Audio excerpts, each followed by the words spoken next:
Que beleza! Ó,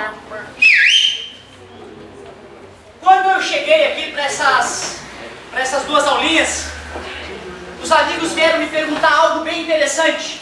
Professor, por que um átomo emite infravermelho o tempo inteiro para tudo que é lado? O que está acontecendo dentro dele para isso acontecer? Por que qualquer corpo emite infravermelho estando acima do zero Kelvin, do zero absoluto? Aí eu tentei explicar rapidamente, porque já que tem elétron orbitando o átomo, elétron é carga elétrica, e carga elétrica em movimento, de acordo com a aula passada, gera campo magnético. Então olha só.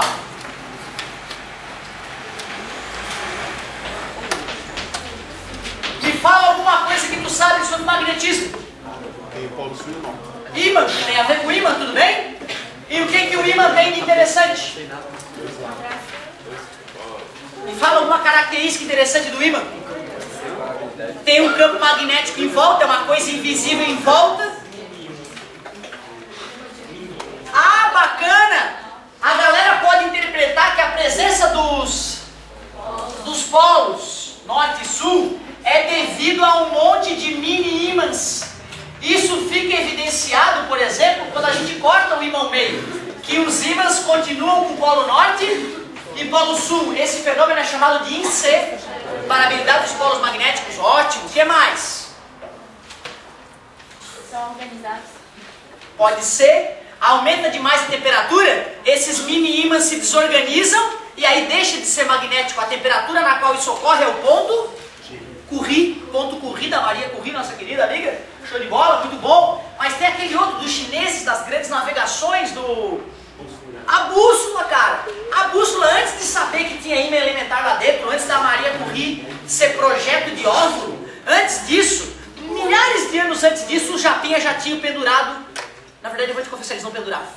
Eles pegavam uma tabuinha de madeira, pegavam magnetita e faziam uma colher mais ou menos assim, ó.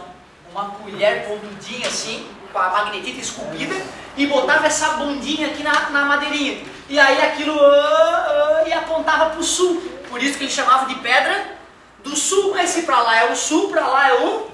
E aí é bobagem tu dizer para onde que aponta, né? Mas os chineses, historicamente, eles chamavam de pedra do sul. Já comentei isso com vocês. Bom, por que a magnetita, um pedaço de ímã, se alinha e aponta para um polo do planeta? Por quê? Por quê?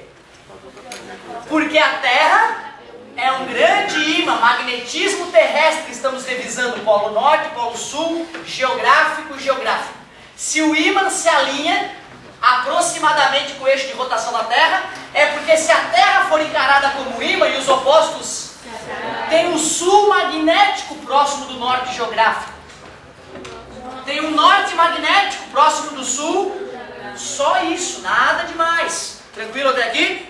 As substâncias em relação ao comportamento magnético podem ser ferromagnéticas, podem ser paramagnéticas ou ainda diamagnéticas. A gente tem que lembrar o que é cada uma delas. Diamagnéticas. O que são as substâncias ferromagnéticas? Fortemente atraído. Paramagnética. Fracamente atraído. Diamagnética. Fracamente repelido. Olha que interessante, não existem substâncias com zero comportamento magnético. Ela sempre oferece algum comportamento magnético. Claro, tudo é feito de átomo. E aí é que nós vamos começar a entender por que átomo é um ser magnético. Por que átomo tem um pequeno magnetismo sempre. Muito bem. Nós ainda vimos que para representar as linhas de campo magnético, cuidado, a gente estava até agora com campo elétrico na cabeça, agora é magnetismo. Então, ó, elas nascem, emergem do polo norte e mergulham no polo, mas são contínuas, elas não têm começo e fim. Elas voltam a se conectar pelo interior do ímã. Quanto mais próximas as linhas de campo, mais intenso o campo. Elas jamais se cruzam, O vetor campo magnético é sempre... Vocês lembram disso? Sempre tangente. Se fosse ali na curvinha, ó, seria para cima, por exemplo, o campo magnético. Vários detalhes interessantes. Aliás, como é que é o nome desse campo especial aqui, ó? Isso, já que os polos estão próximos, as linhas ficam praticamente igualmente espaçadas e é um campo uniforme. O que significa ser campo uniforme? A mesma intensidade. Que legal, que legal. Então tu vê, revisamos algumas noções importantes de campo elétrico, de campo magnético, perdão. Quer fazer um comentário? Não? Ali, fala.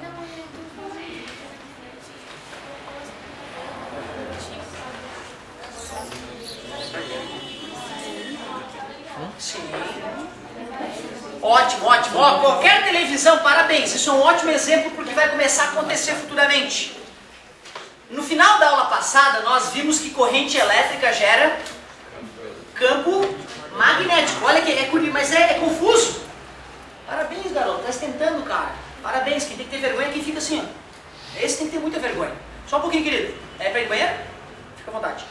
Então, olha só. Carga elétrica. Carga elétrica parada, positiva. Eu pego uma outra carga positiva, chamada carga de teste. Repele. Quer dizer que tem alguma coisa em volta da carga elétrica que é chamado campo elétrico.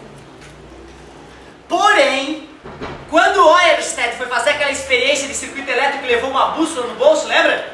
Ele percebia que quando botava o circuito elétrico para funcionar, a bússola deixava de apontar para o norte. Se uma bússola reage ao campo magnético da Terra, já que a bússola reage ao campo magnético da Terra, este fenômeno experimentado por Ørsted mostrou que quando cargas elétricas se movimentam, além do campo elétrico que vai existir em volta dela, porque ela é uma carga elétrica, brota em volta dela um campo magnético. Olha que loucura! Cargas elétricas em movimento geram campos magnéticos. A colega me apresentou um detalhe. Professor, viu um videozinho? Desligaram o celular? Não? Meu pai, eu tenho que entender. Fala, pai. Rapidinho. Tá tudo bem contigo? Vou. Eu vou umas 10 da noite. Por quê? O que tu precisa? Eu dou um jeito.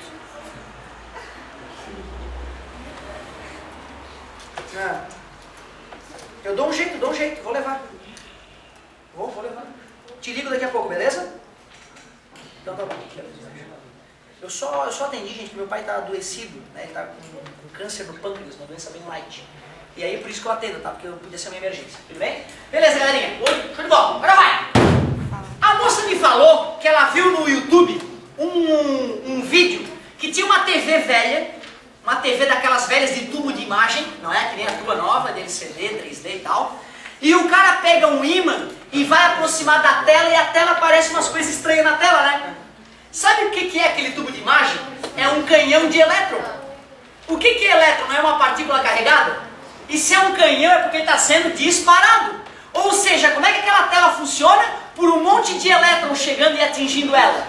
Se o cara pega um ímã e aproxima de cargas elétricas em movimento, que também gera um ímã, o ímã fixo interage com o ímã do elétron, o ímã elementar, e desvia ele da sua trajetória, deformando a imagem. Então tu vê, tem tudo a ver com isso que nós estamos estudando. Ótimo comentário. Fica à vontade, querido.